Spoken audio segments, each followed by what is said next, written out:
नमस्ते मित्रों, मैं ललित शर्मा। लॉकडाउन मैथमेटिक्स में आज जो है आपके लिए नंबर सिस्टम के ऊपर सेकंड पार्ट लेके आए। इस सेकंड पार्ट में हम जानेंगे कि किस किस क्लास को ये फ़ायदेमंद रहेगा वीडियो। क्लास 5th और 6th के स्टूडेंट्स के लिए ये खासकर ये वीडियो बनाया गया है।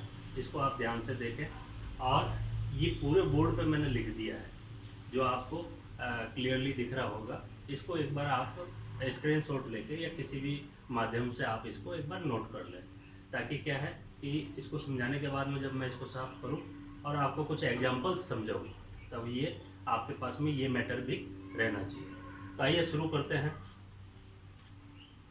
जैसा कि हमने पिछले वीडियो में बताया था कि नंबर सिस्टम में हमने कई सारी बातें करी थी। हमने प्लेस वैल्यू, फेस वैल्यू और असेंडिंग, डिसेंडिंग, सक्सेसर और प्रीडिसर, इन सब टॉपिक्स पे हमने बात करी थी। आज हम बात करेंगे नंबर सिस्टम के ऊपर ही, और हमारे टॉपिक्स रहेंगे नंबर्स कितने प्रकार के होते हैं। तो पहला होता है रोमन नंबर। रोमन नंबर इस तरीके से लिखा जाता है 1 2 3 4 5 6 7 8 9 10 11 12, ऐसे ही ये चलता है। अब इसमें एक चार्ट मैं आपको एंड में दूंगा, या नेक्स्ट वीडियो में, अगर ये लंबा हो जाता है वीडियो तो मैं नेक्स्ट वीडियो में इसका एक चार्ट भी दे दूंगा कि 100 को क्या लिखते हैं, 50 को क्या लिखते हैं, 500 को क्या लिखते हैं रोमन में। और ये हमारा हिंदू नंबर्स हो गए। सेकेंड हुआ हिंदू नंबर्स 1 2 3 4 5 6 7 8 9 10। और जो हम अभी जो काम में लेते हैं, जैसे आप बुक्स में देखते हैं या आप खुद लिखते हैं, वो होता है Hindu Arabic number. Hindu Arabic number में जो लिखते हैं वो आप सबको मालूम है। ये हो गए नंबर्स के प्रकार। अब हम जो मेन बात करेंगे वो करेंगे हिंदू अरेबिक नंबर सिस्टम की। हिंदू अरेबिक नंबर सिस्टम में हम जो दो तरह के होते हैं, एक तो नेशनल होता है और एक इंटरनेशनल होता है। इंटरनेशनल मैं नेक्स्ट पार्ट में दूंगा आपको। अभी फ़िलहाल हम इंडियन उसमें जो सिस्टम में जो चलता है वो बताएंगे। तो उसका एक ये चार्ट बनाया मैंने, पिछली वीडियो में मैंने बताया था आपको। वंस, टेंस, हंड्रेड्स, थाउजेंड्स और 10,000 ये चलता है अपने इंडियन सिस्टम में। इकाई, दहाई, सैकड़ा, हजार, 10,000, लाख, 10 लाख, ऐसे चलता है अपना। अब एक एग्जांपल लेते हैं, ये क्लियर हो रहा होगा आपको। जैसे मैंने वंस लिखा है तो यहाँ पे फर्स्ट डिजिट जो होगी किसी भी संख्या की, किसी भी न्यूमरल की फर्स्ट डिजिट जो होगी वो वंस कहलाएगी। सेकंड, फर्स्ट और सेकंड लास्ट की 2 डिजिट जो होंगी वो टेंस कहलाएंगी। 10 इंटू 10 लिखने का मतलब ये होगा 100। 100 में कितनी डिजिट आ जाएंगी? 3 डिजिट आ जाएंगी। वैसे ही 1000 में 10 इंटू 10 यानी कि 1000, 1000, और उसी तरीके से 10,000 चलेगा। ये ऐसे ही सिस्टम चलता है। बहुत इजी पार्ट है, इसके ऊपर ज़्यादा डिस्कस करना वीडियो को लंबा करना होगा, इसलिए हम आगे बढ़ते हैं इसको। अब हमने एक एग्जांपल लिया 432211। अब इस एग्जांपल के थ्रू हम सारी चीज़ें समझेंगे कि क्या होता है। अब ये जो 1 है, इस 1 की प्लेस वैल्यू, जैसा पिछले वीडियो में मैंने बताया था आपको कि प्लेस वैल्यू और फेस वैल्यू दोनों अलग अलग होती है। हम बात करेंगे प्लेस वैल्यू की। तो 1 का प्लेस वैल्यू क्या है? 1 इंटू 1 यानी कि वंस। इसको क्या लिखेंगे हम? 1 लिखेंगे। इस 1 का प्लेस वैल्यू क्या होगा? यानी कि वंस और टेंस पे आ गया, ये टेंस पे आ गया, यानी कि 1 इंटू 10, 1 इंटू 10 कितने लिखेंगे इसको? 10।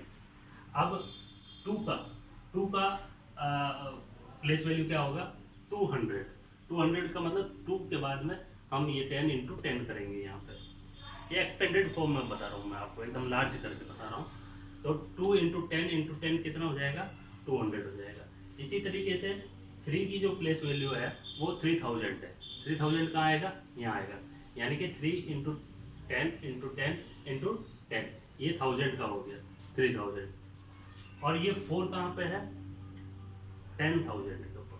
10,000 का मतलब कि 4 इंटू 10 इंटू 10 इंटू 10 इंटू 10 यानी कि 40,000। इतना क्लियर हो गया होगा आपको। अब इसको समझते हैं कि अगर इसका सम करते हैं तो ये डिजिट आनी चाहिए हमारी, ये डिजिट आनी चाहिए। इसको अगर सम करते हैं तो सम करने पर यही डिजिट आएगी। अब यहाँ अगर ये रीड करें, इस सम को हम रीड करें तो कैसे रीड करेंगे, क्या पढ़ेंगे इसको हम? 43,211 यही पढ़ेंगे इसको हम, 43,211। अब क्वेश्चन आता है कि right this numeral in words.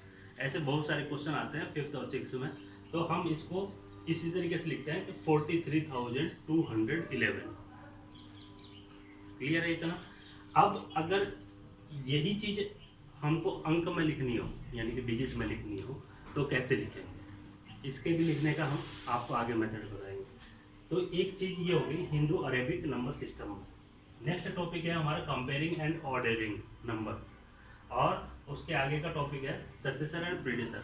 Successor और प्रीडेसर के लिए मैंने जो है इससे पहले का जो वीडियो है वो आप एक बार देखें, वो 2nd, 3rd और 4th क्लास के लिए बनाया, लेकिन वो सेम आपका 5th में और 6th में भी चलेगा।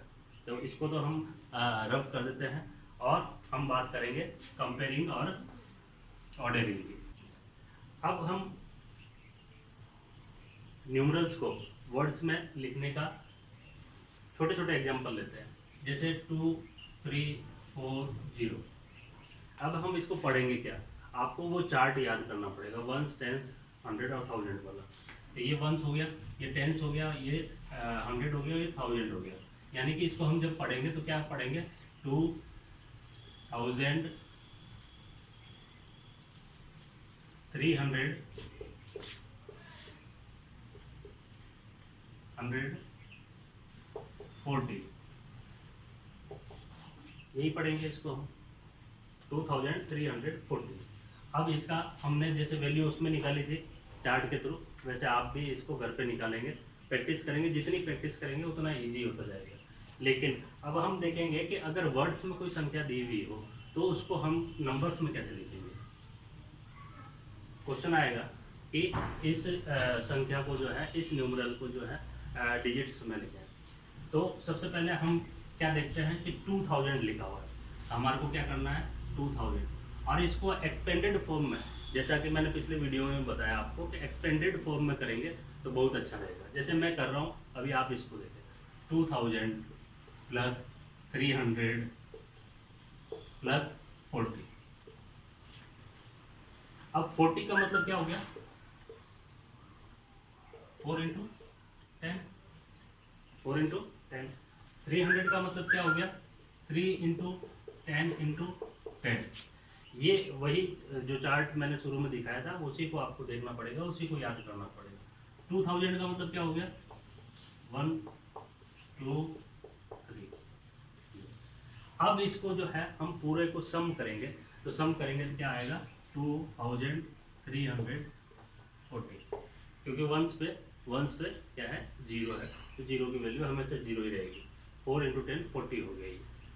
तो इस तरीके से एक क्वेश्चन हमारा ये भी बनता है कि वर्ड्स में आपको जो है डिजिट न्यूमरल्स दिया रहेगा, उसको आपको डिजिट में लिखना है, अंकों में लिखना है।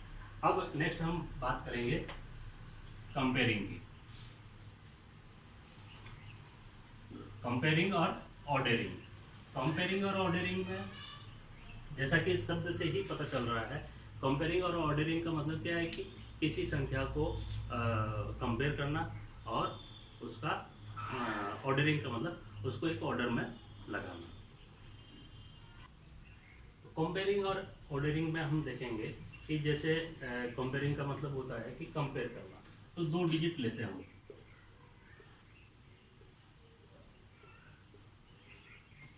देखने में सिमिलर है, इसमें सारे डिजिट सिमिलर है, 1 2 3 इसमें है 1 2 3, ऐसे उल्टा लिख दिया हमने। अब इसको कंपेयर करना है।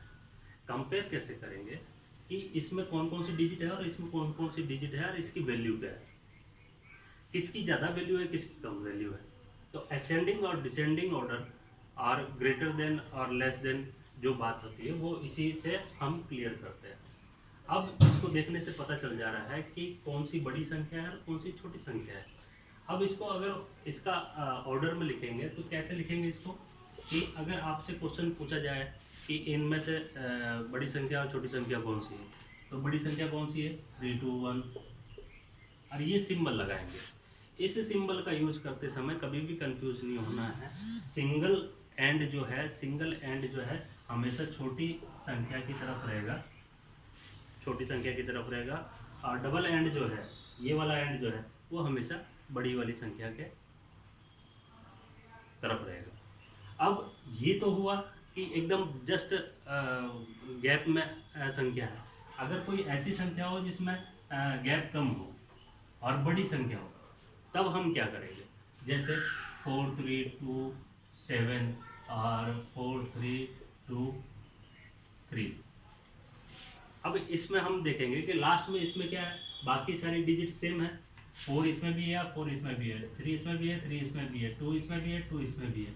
अब लास्ट में डिजिट कौन सी बड़ी है, वो डिजिट बड़ी होगी, यानी कि ये 7 3 से बड़ा है, इसलिए हम क्या लिखेंगे इसको 4 3 2 7 greater than 4 3 2 3। 4 3 2 7 is greater than 4 3 2 3। ठीक है। और इसी तरीके से अगर बहुत सारी संख्या दी हुई हो तब हम क्या करेंगे, तो एक एग्जांपल हम देखते हैं कि 2 3 7 2 3 3 2 3 9 2 3 2 ऐसे संख्या दी हुई हो। अब आप इसमें हम क्या करेंगे, और इसको क्वेश्चन ये है कि इसका ऑर्डरिंग भी करना है और इसको कंपेयरिंग भी करना है। तो कंपेयरिंग में सबसे पहले हम वही देखेंगे कि 2 और 3 सब में है, 2 और 3 सब में है। अब लास्ट वाली डिजिट के ऊपर हम देखते हैं कि सबसे छोटी डिजिट कौन सी है 2, यानी कि सबसे पहले हम क्या करेंगे, इसको लिख देंगे 2 3 2 2 3 2 लिख दिया। सबसे छोटी संख्या से स्टार्ट करो या सबसे बड़ी वाली संख्या से करो, कोई फर्क नहीं पड़ता है। फर्क जो पड़ता है वो जो सिंबल होता है वो ऐसे की जगह ऐसे हो जाएगा, ये दोनों ही सिंबल बराबर है। अब 2 के बाद में फिर दूसरी डिजिट कौन सी आती है 3, यानी कि 2 3 3, ये हो गया। अब 3 के बाद में कौन सी बड़ी संख्या है 7, तो 2 3 7 आ गया, और उसके बाद में लास्ट में बचा 2 3 9। अब ये एक सीक्वेंस में ऑर्डर में हो गया, ये एक ऑर्डर में हो गया 2 3 2 2 3 3 2 3 7 2 3 9, यानी कि 32 33 37 39, ये एक ऑर्डर में हो गया। अब इसमें बड़े छोटे का कैसे करेंगे, तो बड़े छोटे का ऐसे करेंगे। ये बड़ा है तो इसका क्या होगा, खुला हुआ एंड किधर होगा, बड़े की तरफ होगा, और सिंगल एंड किधर होगा, छोटे की तरफ होगा। और ये किससे बड़ा है, ये इससे बड़ा है, ये इससे बड़ा हो गया। ये किससे बड़ा है, ये इससे बड़ा है। ऐसे और भी कोई संख्या हो, मान लो 2 2 8, वो किससे बड़ा है, इससे बड़ा है।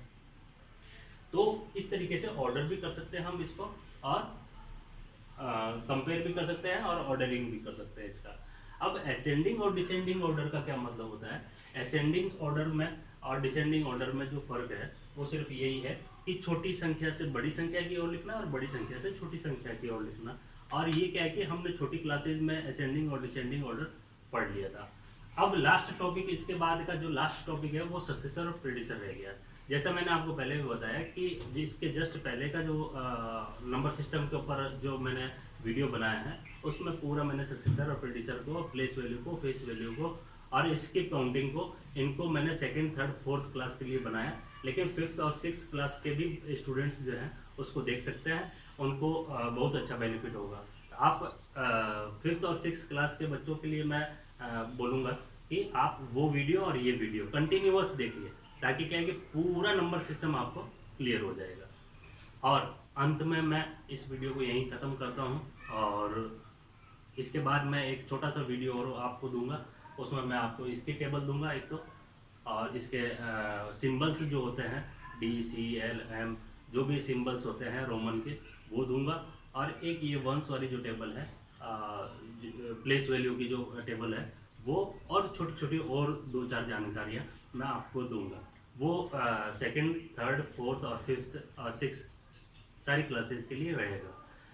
अब आपको लगता है कि ये वीडियो आपके लिए फ़ायदेमंद हो रहे हैं, और लॉकडाउन में जिस तरीके से स्कूलें या क्लासेज वगैरह चल नहीं रही हैं, तो इस समय अगर मेरे वीडियोस से आपको फ़ायदा हो रहा है, लाभ हो रहा है, आप इसके ऊपर वर्क कर रहे हैं, आपको अच्छा लग रहा है, तो मेरे वीडियो को ज़रूर सब्सक्राइब करें और मेरे चैनल को सब्सक्राइब करें और वीडियो को लाइक करें। एक और महत्वपूर्ण बात मैं बताना चाहूँगा आपको कि इस संबंध में किसी का भी कोई भी क्वेश्चन हो, किसी भी स्टूडेंट को कोई भी सॉल्यूशन चाहिए, आप मेरे को कमेंट्स में लिख के दें, मैं आपको जितना जल्दी हो सकेगा उसका जवाब दूंगा। धन्यवाद। Thank you.